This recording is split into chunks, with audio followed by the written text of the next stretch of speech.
Bonjour à chacune et bonjour à chacun, très heureux de vous retrouver encore aujourd'hui pour cette petite émission Parole de foi.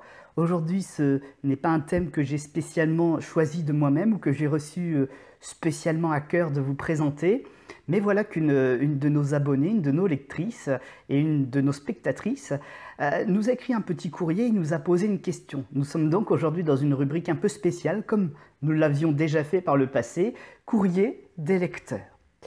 La question est donc la suivante, je vais donc vous la lire et puis vous refaire la réponse, puisque je pense qu'elle est intéressante pour chacun d'entre nous, puisqu'elle concerne un élément de l'Apocalypse, un point d'interprétation. Question donc, dans l'Apocalypse, au chapitre 12, les versets 1 à 18, qui est la femme, l'enfant, le dragon? Cette femme, qui est-elle? Un symbole? Et est-ce qu'on peut avoir des explications sur ce passage, s'il vous plaît? Donc déjà, on va commencer par un rappel, parce que le livre de l'Apocalypse est un livre un petit peu particulier et on est rapide à commettre des erreurs d'interprétation.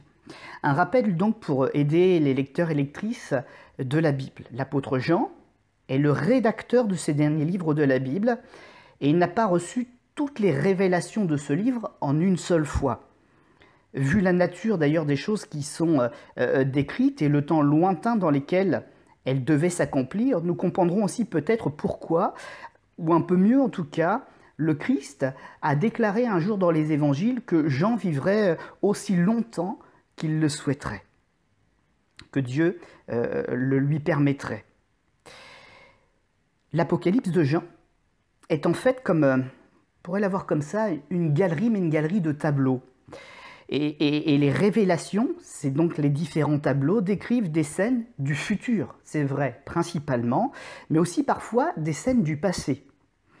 Et ces révélations, dans le livre de l'Apocalypse, ne sont pas toujours chronologiques. Elles sont donc comme des tableaux qui parfois vont venir dépeindre la même scène, mais sous des angles de vue différents.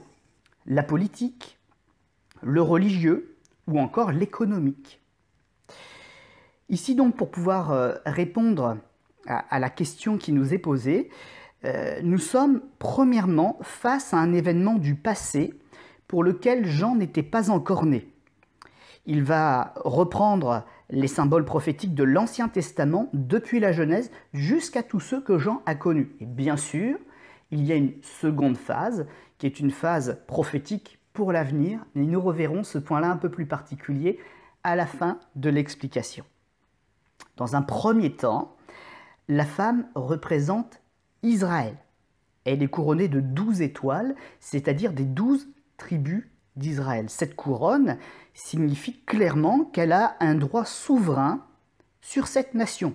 Elle est de la noblesse, capable et ayant reçu de Dieu le droit d'administrer, de gérer, de gouverner pour Dieu cette nation.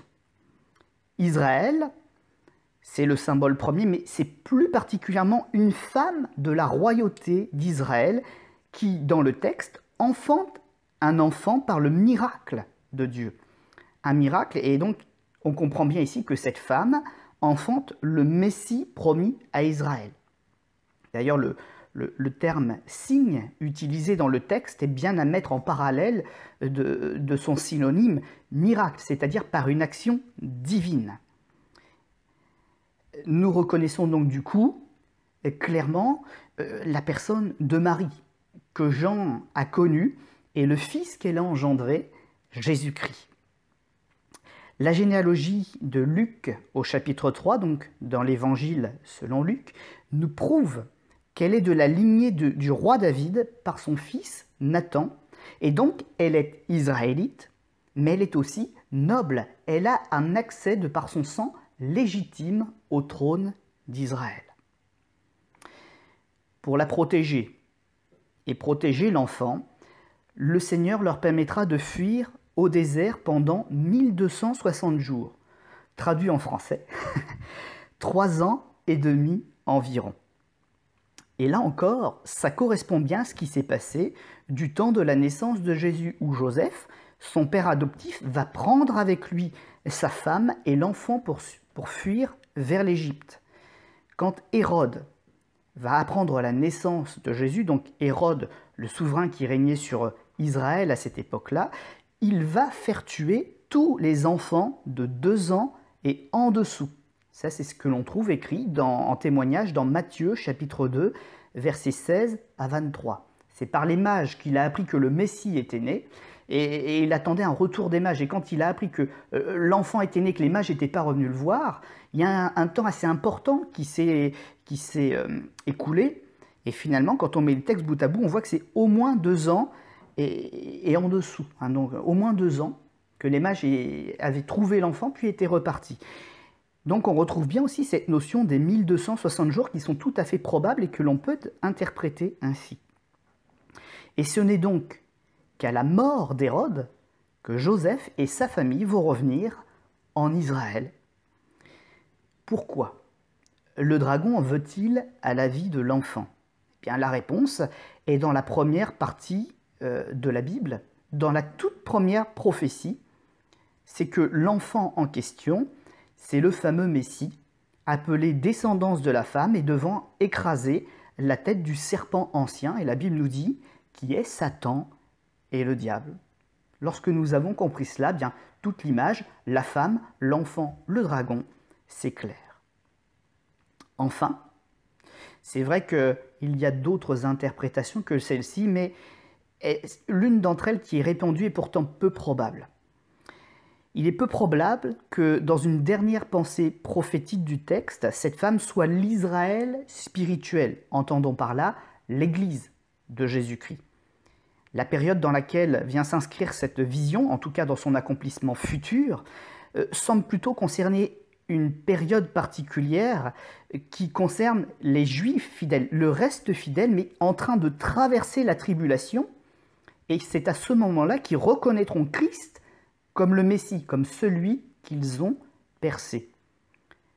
D'ailleurs, ce qui vient encore appuyer cela, c'est qu'il y a la royauté de la femme sur Israël, mais encore que le texte il est formulé avec des propos juifs et rappelle des prophéties qui ne s'adressent qu'à des juifs. Le fameux calendrier prophétique de Daniel redémarre à ce moment-là, puisqu'aujourd'hui dans la grâce, nous ne savons pas le jour ni l'heure, mais une fois que l'Église sera enlevée, le calendrier se remet en marche et nous entrons dans la 70e semaine de Daniel. Et c'est pour cela que les chiffres, les jours, les dates peuvent à nouveau être donnés avec des chiffres précis. Un temps, des temps et la moitié d'un temps. Un jour, des jours et la moitié d'un jour. L'Église, donc, comme je le disais, selon toute probabilité, aura déjà été enlevée et Israël, qui se convertira, reprendra l'œuvre là où l'Église l'aura laissée. Puis il y a un petit élément, on peut le dire tout simplement, les fameuses ailes du grand aigle, eh bien c'est tout simplement une protection, donc d'en haut de l'aigle, une protection du ciel donnée à la femme pour qu'il ne soit jamais retrouvé. Protection donc divine. Dans l'imagerie apocalyptique, il ne faut toutefois pas confondre des symboles qui se ressemblent beaucoup. Pourquoi ils se ressemblent beaucoup? Parce que le diable copie ce que Dieu fait ou ce que Dieu annonce pour induire les hommes en erreur. Et donc dans l'imagerie apocalyptique, il y a le diable qui est passé par là, qui essaie de s'approprier les symboles et de faire croire aux hommes qu'il y a un Messie, mais qui est un faux Messie, qui a été l'Antichrist. Et de la même manière, il y a une fausse femme et une fausse épouse. Donc, il ne faut pas confondre cette femme décrite dans le texte qu'on nous a demandé d'interpréter à l'instant et celle que Dieu appelle la grande prostituée. La grande prostituée, effectivement, aura bien un rapport avec la bête qui est décrite, hein, mais c'est pour la chevaucher un temps. C'est-à-dire qu'elle fait alliance, elle marche avec elle un temps. Elle n'est pas poursuivie par elle, elle travaille avec elle volontairement. Avant toutefois d'être trahie par la bête est tuée par elle. Ça, c'est dans Apocalypse, chapitre 17. Cette femme, dans l'imagerie apocalyptique, symbolise la grande ville qui a la royauté, non pas sur Israël, mais sur les rois de la terre. Apocalypse, chapitre 17, verset 18. Si vous aussi, vous avez des questions sur la Bible, si vous avez des interrogations, si vous avez peut-être aussi des sujets qui vous tracassent par rapport à votre foi parce qu'un flou est resté depuis des années, puis là, vous avez besoin de réponses, eh bien n'hésitez pas, comme notre sœur qui nous a écrit, à nous envoyer un petit email add.tréport@gmail.com.